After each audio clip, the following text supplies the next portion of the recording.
How to change only Instagram profile picture, not Facebook. Hi guys, welcome to our channel. Let's get started.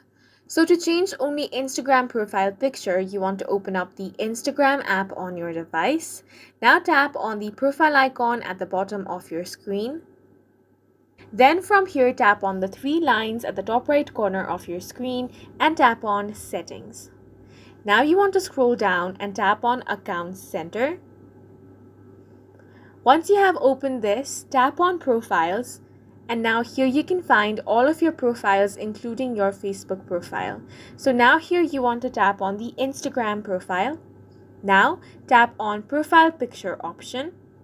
Then from your gallery, you can choose whichever photo you want as your new profile picture.